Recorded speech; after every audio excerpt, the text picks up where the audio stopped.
But as we are staring at potentially a very long and deep recession, those qualities, being agile and adaptable and affordable, will be absolutely key. Now, during my time as a business journalist and also now as an investment analyst, people keep asking me about what kind of recession we are facing. How long will it last? What would be the shape? Now, there has, of course, been a lot of talk about this 90% economy, that really there will be a drop of around 10% of economic output in the medium term, which will have absolutely major repercussions for everything that we do. There's also been a lot of discussion about the shape of any recovery. It's a bit like playing Scrabble. Will it be a U-shaped or a V-shaped or an L-shaped or even a K-shaped? Well, the problem is the only thing we know for sure is actually the first part of that shape, which was that really deep plunge, that 20.4% contraction in GDP for the second quarter.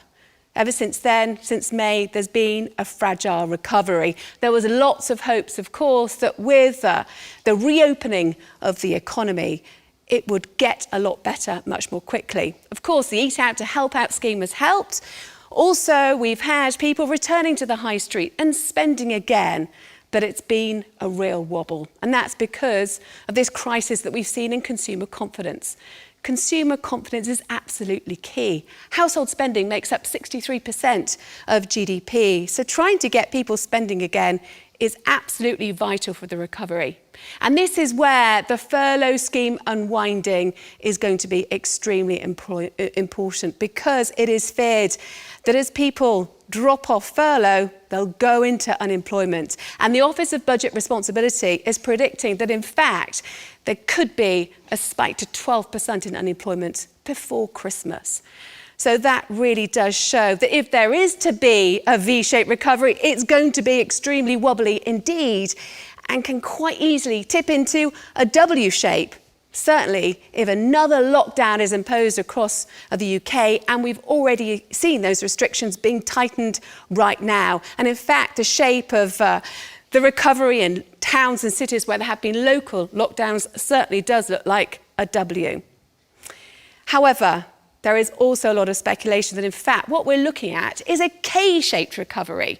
So what's a K? Well, it's two paths diverging, showing the sectors that really are profiting from the pandemic, or at least managing to bounce back, are those that are seriously lagging behind. So we've seen the likes of Amazon, the online shopping giants, reap huge rewards during this pandemic. Even though it set aside billions to pay for added costs, its latest results show really, really bumper profits, and it's expanding, taking on another 7,000 staff here in the UK, just permanent, and another 3,000 at Christmas. We've also seen Iceland today say they're going to take on another 3,000 people because of this shift to online shopping, and they're capitalising on that. On the other hand, of course, we've seen the restaurant sector, hospitality really struggle. The entertainment business as well. It's unlikely that the entertainment business and theatres will reopen and be able to really get back on a footing until next year. However, you've got the likes of Zoom. It's now a household name. It certainly wasn't in January. You can see how different industries have certainly been coping with this downturn better than others. So what lessons can be learned from those businesses that are doing well? Well, there's a few. It's this path to digital that's absolutely key. Of course, adapting very fast to new behaviours, new consumer behaviours. People are nervous. They don't want to do the things that they used to do. And this is absolutely key as well, diversifying into new partnerships and new markets. So this push to digital.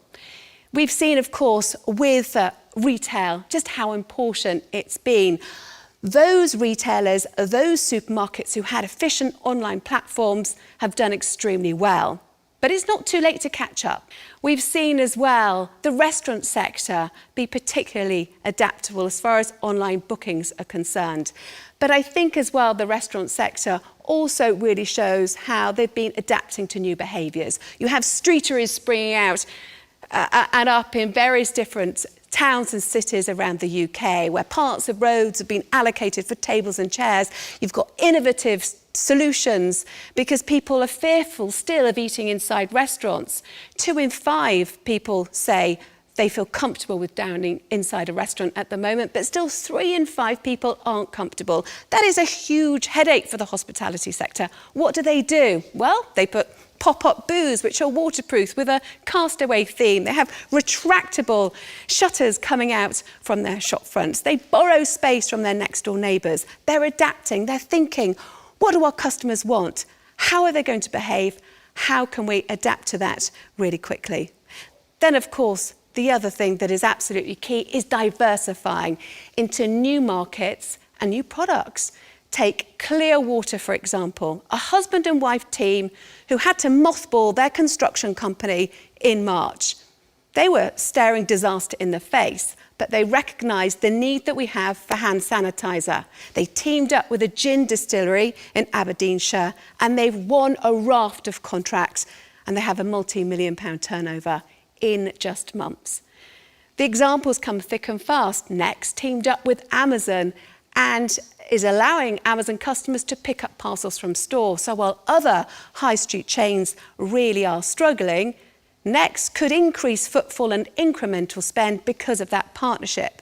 You have so many different examples. In my home city of Bristol, there is another company called Averti, which is an extended reality artificial intelligence firm who recognised that during the pandemic, there's going to be a huge upsurge in people wanting to learn virtually. So now it's entered into new markets in the Middle East, in Asia, and in the United States. It is clear then that we really are dealing with a shape-shifting recovery. It's at the whim of government policies. We're facing a crisis in consumer confidence. How do you deal with all of this? And how does the radio industry in particular cope as well? Well, those key qualities of agility, of adaptability and affordability will be so important in the months and years to come. And also, radio has another really key value and quality, and that's intimacy. Now, I have worked in broadcasting for 2 decades. I've gone from the studio in Wiltshire to broadcasting to millions over the BBC World Service, but still the quality is there. It's that intimacy that you build up with the audience that really is unique, I think. And as people listen to the radio more at home, download podcasts, drive time might have fallen off a little bit because now so many people are working from home, but still demand for radio is going up and up. And I think that the industry really can capitalise on this. It's unique, and the trust built up between that voice and the radio listener is absolutely key and absolutely vital for the industry going forward. Thank you.